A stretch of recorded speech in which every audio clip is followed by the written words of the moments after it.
Now, Russia has said that it will send a draft document to Ukraine for a long-term peace deal once the ongoing prisoner swap is completed. Under the current prisoner of war swap, both Russia and Ukraine will release 1,000 prisoners each. In a video, Russia's Foreign Minister Sergei Lavrov said that they will send a draft document outlining the conditions for a long-term peace deal to Ukraine. This, he said, would be done once the prisoners of war exchange is completed. So far, both countries have released 390 prisoners each and are set to release more in the coming days as well, in what is expected to be the largest ever swap.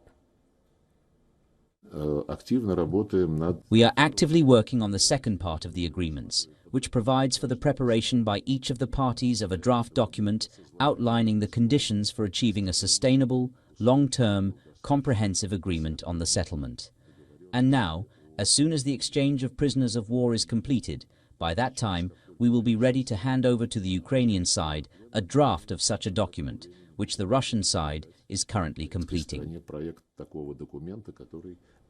Furthermore, video footage released by the Russian Defense Ministry showed several of its citizens boarding a bus after being released by Ukraine.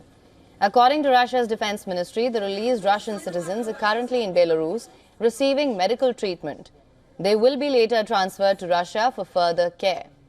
Meanwhile, Russian prisoners of war rejoice their release by posing for the cameras with Russian and Soviet Union flags in Belarus.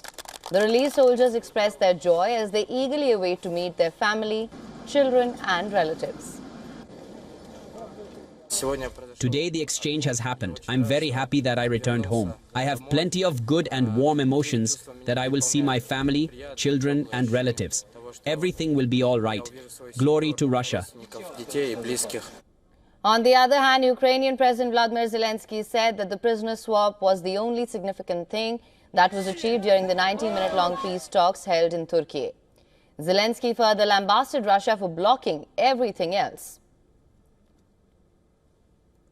The main thing of today is that the exchange took place, and this is the first stage of the largest exchange that was agreed upon in Turkey. In fact, it was the only significant result of the meeting in Turkey is that the Russians are blocking everything else. They are blocking it for now. In the midst of all this, Russia's defense ministry said that it has shot 112 Ukrainian drones, with 24 of them heading for the capital, Moscow. The defense ministry said that at least 8 people have been injured during the attack. Following this, Russia's foreign minister Sergei Lavrov slammed the attack, saying that the drone attacks are an obvious attempt to disrupt peace negotiations. Meanwhile, Russian President Vladimir Putin said that the country has to bolster its global arms market by exporting more weapons. Putin called for more state support to develop the Russia defense infrastructure. Of course, we need to strengthen our positions on global markets. The portfolio of orders for Russian military products is now quite serious, tens of billions of dollars, and it is necessary to actively increase the volume of export deliveries. Amidst this, Finland alleged that 2 Russian military aircraft breached its airspace. The country's defense ministry said that the incident happened near the coast of Porvoo in southern Finland, just 50 kilometers from the country's capital. In a statement, the ministry said a probe has been launched on the incident. Meanwhile, around 15 Ukrainian companies showcased their drones following a government order. According to the company representatives, the drones are designed to strike targets at a range of over 40 kilometers.